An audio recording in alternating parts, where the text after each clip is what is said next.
Hey, it's great to be talking to you. How are you today? I'm good. How about yourself? Fine, thank you. Now, you must be really surprised at the fan reaction because, I'm always the kind of person I'd rather someone be blunt and straight with me because then I always know where they're coming from, right? That's the kind of personality I prefer. Now, you were pretty forward at the beginning of the series and then you tempered and tempered. Fans, for a large part were, wondering about you, and then you became really positive. That must be really something for you to see that kind of reaction go from, one point drastically to the other, where they're like one of the favorites of the season. Oh, it's kind. I will say the whole experience is so jarring for exactly that reason. Although I feel like when you set the bar on the floor, like the way I did in episode one, it was like anything decent I did, everybody was suddenly shocked. So I do feel like I had a little bit of an easier path in the sense that because I started off so terribly, the expectations for me were just really, really low. I'm flattered by the support that I get. I will say it's odd because weird aggressive Emily is still a part of me, right? And Right. I'm not this. I think some people are giving me too much credit. Like suddenly everything I do, everything I touch is gold, and the reality is like somewhere in between. Yeah. But I definitely learned a lot about myself, and I think this experience changed me for the better. I have a painful level of self awareness, but weird aggressive Emily is still there, just hopefully tempered a little bit more.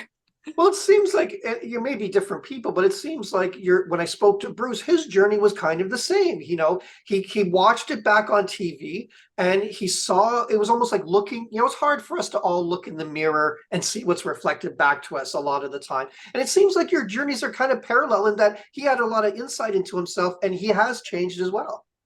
I actually love that for two different separate reasons. One is I ironically think Bruce and I are very similar. Yeah. And I had the benefit of having somebody in Caleb who was willing to be really honest and direct with me. And you talk about looking in the mirror, Caleb held up the mirror. And I mean, I could have buried my head in sand, I could have turned away. But he contributed to a lot of like that change. And I'm not sure if it's so much as personality change. I mean, I do think I changed a bit through the experience, but it was being more open, like letting people see other sides of myself because the one Emily everybody knew was just like a very small part of who I am. So I'm so thankful that I had as much time as I did for people to get to know me because my story should have and could have ended with episode one. And that's all anybody knows. So I'm just thankful that I had this chance. Now, as we've heard, this change has transferred into your real life outside of Survivor, especially your relationship. Tell us a little bit about how things are going now, because this again is really surprising and interesting to hear. Yeah, it's funny. I never expected to take anything really away from that Survivor experience, but when you're stripped of everything, it tells you or shows you really what's important in your life. And I've been with my boyfriend for so long now, and he's always had the mentality of, we're not in a rush. He's like, but whenever you're ready, I'm ready. And I think I have this hold up. I don't know if it's terminology or whatnot, but I've been happy with where you are. There's no need to change it. And the first thing I did when I got back from Survivor was say, I think I'm ready. I think I changed my mind. So we're heading in that direction. Survivor has been crazy, like taking up all of our time. Yeah. But hopefully when this ends, we can start organizing as opposed to just directing in that area. Well, congratulations. That's Thank wonderful you. news. Were you surprised? I mean, you're watching it back now, but were you surprised that Julie wrote down your name instead of Austin or someone else's? Not surprised, actually. I felt like I had burned that bridge with Julie during the Bruce vote. I don't know if that's how she felt, but that's how I felt heading into this episode was that I knew Julie and I, any chance we had at a working relationship, I felt like I burned that when I threw her name out there for the Bruce vote. Yeah. So in my thought process, the moment she pulled out her idol, I knew it was my name on the parchment. You don't see it, but I was already reaching for my bag. I was like, oh, this is it. So I had a couple of seconds of processing time before Jeff actually read the vote. Yeah. But I'm thankful I got taken out by such a badass. Well, you made it quite far, so that's to be commendable. Now, do you think, again, we only get to see a small portion, but do you think that you mentioning to the group, this is how were able to manipulate Bruce into not using his idol? Do you think that factored into anybody's decision, or was that a kind of a non-factor? I think it could have. I don't know if it actually did. I think I was Right. not long for the road, if I'm frank with you, regardless. So I think if I was going to save my game, I think my game needed to be saved plenty of episodes before this one. So I was in my mind, I think a little bit of a, especially watching it back of Yeah. a walking, not skeleton, like a zombie. I was a zombie in this game kind of at this point. But obviously I was insecure about the fact that felt like I never had autonomy or control in the game. And I Right. was able to pull off a move, and I was insecure that I wouldn't get credit for it. Everyone was obviously focused on Katura. I wasn't aware of how deep that beef went. Yeah. So then I was like, but I wanted credit. And I don't know if it came from a place of ego, but I do think it came more from a place of insecurity, which is embarrassing. And obviously, we send Bruce home, and then it's like, oh, Emily's next. But I, yeah, I think that was a contributing factor in my mind. Now, whether it did change votes, I don't know. Right. Now, obviously, you got to see other people try the advantage and how well they did on the show. Do you regret not playing that advantage, or are you perfectly fine with the decision you made? I have so many regrets, but that's not one of them.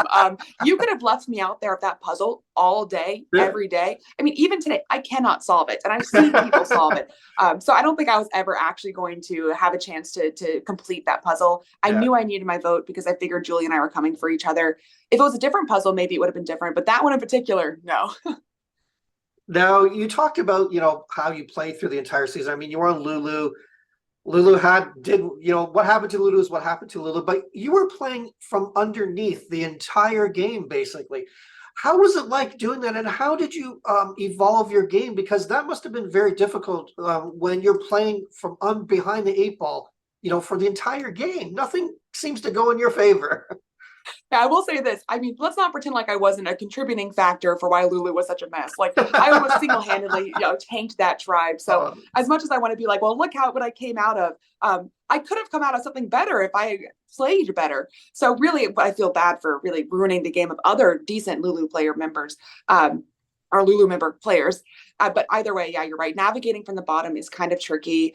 I'm thankful though. I mean, Austin and Drew, they really were like giving me a decent amount of information. I did feel like we were working together. You never saw it on the show, but Kendra and I also had a very close relationship. So it wasn't like I didn't feel completely alone, but I was aware that I was not in a position where I got to make decisions. I could try to like on the edges, like, move people in a direction, but when you come into the merge without the numbers, you're really kind of powerless. I didn't realize that. I say powerless in the sense that you can't direct decisions, but powerful because people need your vote. So Yeah. it's a trade-off, but that dynamic I was still kind of working out. Now, a lot of people, a lot of survivors that I've talked to in the past, they have, there's this trouble, mitigating the social game and then the strategic game. Because again, you are with these people 24 hours a day and you make bonds with people, you learn about their families, you become close to people. You became close to Caleb and Brando, and you had to eventually, for the benefit of your game, cut those people and, switch gears and re-navigate. How hard was that for you to do that in that game? Were you surprised by any of that? Interesting. Oh, this sounds so bad to say. Not really. I remember thinking like this was a game, and people who were getting upset, I remember Right. saying like you signed up to be here. You knew this was happening. This is a game. Yeah. Only one person wins, and it's great. You can be friends after this, but you have to make the decision that you need to make if you think it's going to further your game. So I don't know if I Right. ever felt really emotional, if I'm frank with you, about anybody Yeah. being sent home. I probably should have. But I do think that one of my bigger mistakes in the game was letting somebody like Caleb and my alliance members be such easy targets. I wish I had been more thoughtful about, the bonds that I created and the people I defended. By the time, the train was against Caleb, for instance, I had already isolated him too much to make him an easy target. Yeah. Now, we at home only get to see a portion of your life on the island and your journey because obviously, there's only so much time available. Now, is there anything about your journey that or time on the island that you wish people would have seen, whether it was a moment, whether strategic or just a real moment with someone? Is there anything you wish people would have seen? Oh, there's so many incredible moments. I'm so thankful we have 90 minutes, so we're getting so much more of that. But I think the Yeah. one thing that I'm maybe saddest about is Kendra and I's relationship. We were pretty Right. close on the island, and the narrative, which I totally understand from the added perspective, is like, oh, I blindsided her twice with Brando and Kelly. So why would she trust me? But like in reality, we were actually pretty close and wanting Yeah. to work together, which is why that Kendra vote was so hard for me. I really wish I had told her to play her shot in the dark the way that I told Caleb to play a shot in the dark. Um, I didn't, and I didn't have a vote at tribal council. So again, I let somebody who was close to me become an easy target, which was a kind of a theme throughout my journey. But I'm sad that nobody ever got to see how much we liked each other, because they really did against all odds. We were like, got along really well. Well, Kendra did mention that to me about how close you guys were. So she does cherish that relationship that you guys had. Couple more questions. Now, obviously, you can't tell us who you're voted for, obviously, But when you were debating about who should win the season, because obviously you're on the jury, what were some of the aspects or some of the things that you were weighing back and forth in your mind when you were making that, all important decision? Yeah, I mean, I really want to vote. I said it on my way out. It's the stupidest thing I ever said, by the way. But on my way out, I was like, and that's saying something. I was like, I'm voting for the best player. It's like, of course you are. That's your job as a jury member. But what I really meant by that is I did feel like our season in particular, a lot of our decisions were made based off of like heart as opposed to brain. And that's not implying that I have a brain and I made plenty of mistakes. But I remember being surprised about the decisions that people were making, especially those who were in power, because it did seem to be made less logically. And I wanted to vote for somebody who I felt like was playing a good, like strategic game that Right. wasn't just there because everybody liked them and they're kind and they have a lot of heart, but because they're actually really smart and cunning and they think about, they were making decisions maybe with their heart, but also their brain. And so that was kind Right. of my thought process was I really wanted to vote for the best player. And when you are surrounded by such incredible players, I will say that like it's a challenging thing to do. Yeah. Now, one final question before we go. Obviously, you've seen how popular you've become, all the support that's behind you I gotta say, I've been watching it from season one, reporting on it since season two, and yours is one of the most unique journeys and memorable ones that I've seen in quite some time. I know it's quite soon, and I know, the holidays and everything. Have you thought about whether you'd ever play again? I'm flattered if anybody wants to see me back. I think the short answer is probably no, only Right. because like the Emily that existed, like especially episode one, but it's really hard to recreate that because now I've seen it back and I have this like new self-awareness. I Right. think I would be a lot more reserved in terms of like showing what I did because I did not expect the reaction from the public that I experienced, both positive and negative. And that is weird. And so I don't know. I don't think I'm not overly eager to. I kind of want to just like move forward with my life and be normal again. Right. But I'm happy I had the experience. That's wonderful. Well, again, Emily, it was great watching your season. Again, your story was really memorable and really, brought them into the entire season. So all the best luck to you in the future with whatever you do. And it'll be great to see you on the finale. Oh, thank you. I appreciate that. Take care, Emily, and have yourself a great day. You too.